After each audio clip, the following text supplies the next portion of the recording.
Hello, everyone. Welcome back to another Today in Tarkov. It's going to be right now of making this is Wednesday morning, February 23rd. And it's been a quiet about week and a half since we had the community podcast where we did get a bunch of news. But we got a patch Tuesday morning with some changes in it, some big stuff too, some bug fixes, some other things. And that's what we'll talk about. This is the third notable patch in about 4 weeks. So BSG's been pretty steady with patches about every 10 to 12 days. Hopefully they can keep that pace up and we continue to get some of these bugs and issues fixed that we got with 12.12 and the Christmas event. So without wasting any more time, let's jump right into the patch notes. We got the usual optimizations, various client optimizations line that they throw at us with not a lot of detail. But they did mention they decreased performance drops that we're noticing on the flea market presets, handbooks, stash, skills, and task screens. I'm hoping this includes the hideout, but I haven't had a chance to really test it a bunch. But performance drops hopefully getting better now. On to the list of changes. They added it to where when you're transferring a container needed to complete a task, a craft, zone construction, i.e. the scav case, or the scav case, probably the big one, you can only hand over an empty container. When trying to transfer a non-empty container, it says you'll receive a notification saying you can't hand over a container with items inside of it. So that's good because you won't burn a container that's full of stuff. I've definitely used a mag case that had mags full of M61 in it in previous wipes, but not anymore. Hopefully that's fixed. With that, there's kind of a new icon look that we noticed as well. So at the scav case, you see here, you can't use, it's got a red thing around the mag cases. You also can't right click and buy anymore like you can your other stuff. It won't let you right click. I'll show you here real quick. I'll just buy 2 mag cases because I'll craft a lucky scav junk box for night. We'll just buy 2 of these real quick and you will see right here that it turns to a clear color and now you can actually craft. So positive change, good thing, but if you're noticing that's what it's all about. They also apparently changed the conditions under which scav bots take a prone position when engaging players. I've noticed this quite a bit. Sometimes you'll shoot at scavs and they'll be standing out in the middle of the open and they just go prone. Not only can it make it easier for them to kill, but sometimes it make them harder to kill because you don't expect them to go prone. And with their ability to go prone instantly, magically teleport to the prone position, makes it pretty hard to kill them sometimes. That they have not fixed. Scavs still crouch basically instantly. It's a huge pain in the ass. So if you're seeing that, be mindful that's still not fixed. Then they changed the sounds of the Scar L, which is the 5.56 Scar, so it's different from the Scar H. Now, I went and shot these in the range.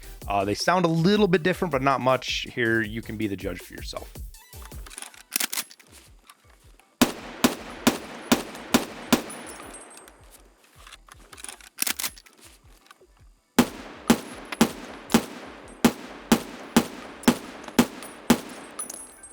Now, they fixed an issue due to its shotguns were not doing damage. A lot of people talked about this. Streamers, Veritas did some stuff, other streamers, people have been talking about it for a while. So hopefully that's been fixed. We'll have to wait and see. I'd noticed it early wipe. I stopped using shotguns a lot because it seemed like I would shoot a scav in the face and nothing would happen. They also apparently fixed an issue causing an infinite loading screen with a scav. I never had this myself. I've had people in the Discord complain about it, so it's good to see that they got it figured out and got it fixed and addressed, hopefully. They also added to where bots could phrase about other scavs' dead bodies again. I guess they weren't doing that, so that's been fixed. They fixed the possibility of rain appearing indoors. Now, I want to say this is probably the 3rd or 4th time I've seen this line, and I haven't been inside to see rain yet, but hopefully it's fixed. I think it's just one of those things that's got lots of issues that they haven't been able to address yet. The next one's kind of a big one. I haven't had a chance to see it personally, necessarily test it out, but they fixed apparently where, if somebody jumped off a roof and fell down from a floor or jumped off a box or whatever, or walked off a box, that thud you would hear on your screen if you were doing it, nobody else heard that. Nobody heard that drop sound. So they're saying here that they added missing sounds in 3rd person for characters falling from height or ledge. So keep an eye out for that. Keep mindful that if you use that, which I do too, everybody I think abuses it that knows it, that people will hear you now. You're not sneaky anymore when you drop down. This line says scavs no longer slide in place when changing positions. I think this is more to do, like, you'd see scavs kind of do this weird slide ice skate thing when they went from standing to crouching or standing to prone. Not all the time. Haven't seen it today, but haven't played a lot today. So that may be fixed. It may not be. Let us know in the comments if you're still seeing it. And then there was another one about bots walking through the train on Lighthouse. I never saw that. I never heard anybody complain about it, but apparently it was a bug that they fixed. One thing I did notice, one of these ones, they said the bots now equip found weapons rather than put them in their backpack. I don't know if this is a product of Santa or something else, but had a couple of my buddies that die. A scav would pick up their gun, but you wouldn't see it on them. And I couldn't find their gun. I killed a scav, and then boom, there it was in their backpack. So keep that in mind, that has been fixed. They also added durability back to keys on the flea market. There was a little bit of period there where you couldn't see the durability of keys. I don't think it was a huge problem, but it's fixed now, so you can see durability of keys on the flea market. There was an interesting bug out there. I didn't talk about it because I didn't want it to be common knowledge and everybody be able to abuse it. But if you spam the caps lock key while moving, you basically moved silently and without any significant slowdown. So with that not being the case anymore, people won't be able to sneak up on you. If you've been abusing it, shame on you, but now it's fixed. So no more impossible movement of without sound kind of deals, or looking like a cultist or sounding like a cultist, I guess. They've fixed issues where players are running up hills. You'd see people and they just kind of looked at it as desyncy. They weren't smooth. So they fixed that. Again, I haven't seen that, but we'll take their word for it in the patch notes. There was a issue with becoming invisible as a scav if you climbed on an AGS launcher. Now, I actually saw this on somebody's stream. It was crazy. I didn't mean to do it. It just happened. It was a bug, but I'm guessing it was something people found a way to replicate and could do it. But no more. Hopefully that is fixed and long gone. And then this line in here fixed the ability to look through the bunker walls on reserve location. Again, this is another one of those ones that I've seen, I don't know, 4 or 5 times, 6 times in patch notes. People are always finding places they can clip through and look through the walls, mostly in the bunkers to check D2. So glad they're fixing that. Exploits are just bad. They need to go away. I know a lot of people like to use it because they could check for extract campers, but that doesn't mean it was the only people using it. And then lastly, SJ6 stimulant now correctly increases max stamina again. I didn't notice this.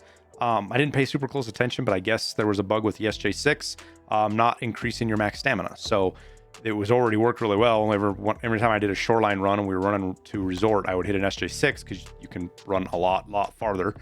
This apparently will make it even better. So SJ6s are buffed or unbugged and higher and better again. Now, outside of these patch notes, there's been a lot of talk in the community about changes to movement and jumping specifically. I've noticed it. Can't quite put my finger on it. Movement does feel different, but everybody I've talked to, I've heard across the board statements from you move slower to you move faster to turning's weird to there's more ice skating. I think it's hard for people to pin down, so people are just kind of throwing stuff out there. For me, I thought I slowed down. I actually went and checked my field of view. Because I turn my field of view down when I take screenshots for videos and stuff, and I felt like I forgot to turn it back up, and because that makes you feel like you move slower. But it wasn't. It was fine, and I didn't think much of it until I saw a bunch of people talking about it. On top of that, jumping has apparently been nerfed a little bit. Not much. I have max strength, and I have more issues with max strength jumping than I have benefits. You hit your head on the ceiling in dorms. Some windows are harder to get into because you jump too high. Things like that, still there. You still hit your head in dorms. There's still window frames that you can't get in because you're going too high. But it's kind of weird when you're on top of, like, let's say you're standing on a bookshelf or you're on top of barrels. It feels like the jumping doesn't feel the same. Haven't had a chance to really test it and prove it, but there are tons of people talking about it. So if you do notice things are feeling different, you're not alone. So a little bit later in the day on Tuesday, they announced that they're doing a 20% off sale for Defender of the Fatherland Day, Russian holiday. It's going to go from the 22nd at 2100 GMT, which has already passed, to the 24th of 2100 GMT. Greenwich Meridian time, I'll let you figure out your conversions for where you live. So you have basically until Thursday evening, 9 p.m., 2100 GMT, to save money on all new purchases and upgrades. So if you got buddies you're trying to get in, or if you got that standard account and you want to bump up to EOD, this is a chance for you to do that a little bit cheaper. Nikitos had a pretty interesting tweet that caught my attention. He said, the next TarkovTV live podcast, what do you want to know? He asked it on Twitter, and there's tons and tons and tons of replies. I wouldn't even dare go read some of them, but this means that we're getting closer and closer to the TarkovTV podcast, which is great. Maybe this week, maybe next week, hard to say. We probably will get 2-3 days notice like we usually do, but looking forward to that and seeing when that's going to be, and hopefully get a ton of answers. I think there's going to be something really special. They obviously wanted a lot of time and effort to build up for it because they had to cancel it because of all the issues with the Christmas event, which they had a Christmas party, but the leading up to that required work that they couldn't do because all the resources were dumped into fixing the servers and getting everything running correctly. So I think we're in for some kind of big reveal. What that is, it's hard to say. Maybe a Streets teaser. Maybe they're doing something more for Streets. You know, maybe they're going to open up the Lighthouse Island and show us that. You know, you name it. There's tons of theories out there. There's tons of things they haven't talked about. But I think we're going to be in for something big with this just because of the amount of time they wanted to prep for it. Also with that, small deal, but want to bring it up anyways, is they're remodeling the basic clothing in Tarkov. Nikita shared a picture of the basic renewed bear pants. This is just part of a huge process that they've been going through for a while, where they're upgrading textures and just making everything look better. You know, some stuff has been created many years ago and it needed to be refreshed with the more advanced technology and abilities that the game has than it did, you know, 3-4 years ago. And this is just a process of that. And then lastly, we'll talk crafts for this week. Just to throw a little bit extra in here for you guys that like the economy stuff. Now, if you're a big user of Tarkov Market, they did monkey around with the way crafts are calculated. If you go look at something like the water filters or the super water that's used in anything, it's actually pulling the price of incorrect stuff. So I went through and changed a bunch of the prices. I say incorrect in my opinion. I don't like what they did, but I think it's a work in progress. It's making shit use way cheaper prices than it should. It's stacking crafts. It's using barters that are impractical, things like that. Nonetheless, I went through, I got everything up to date. I'll go through the top crafts in every station, and we will, so you guys have something to go forward with. So in the laboratory, Ripstop has been making bank. You know, lots of people are burning through Ripstop for the barters for armor and stuff.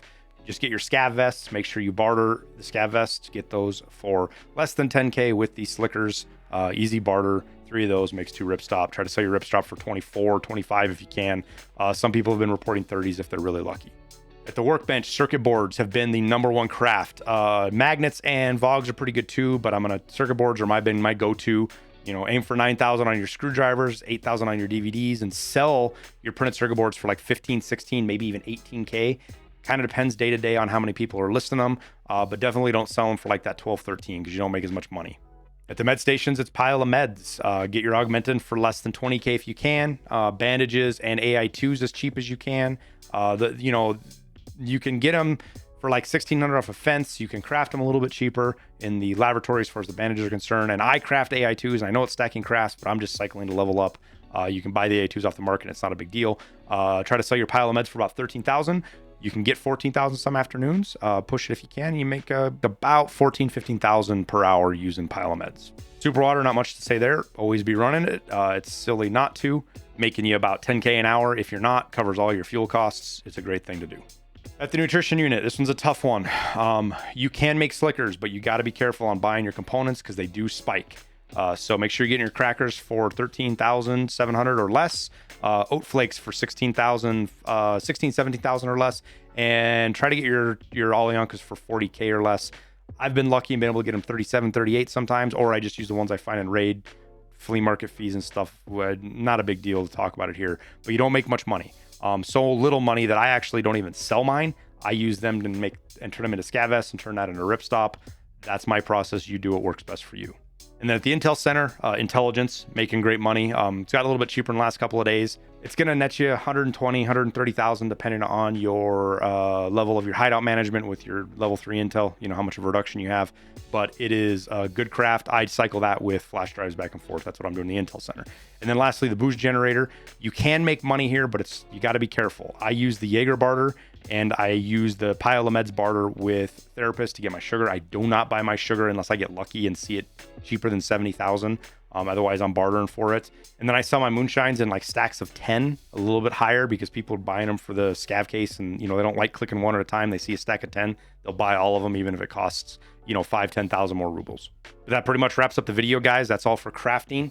Hope this was helpful. Sorry I haven't talked to you guys in a while. There just haven't been much to talk about. Hopefully we get a Tarkov podcast and we can do a whole video on that. Otherwise, I wish you the best of luck in your raids, and we'll see you in Tarkov.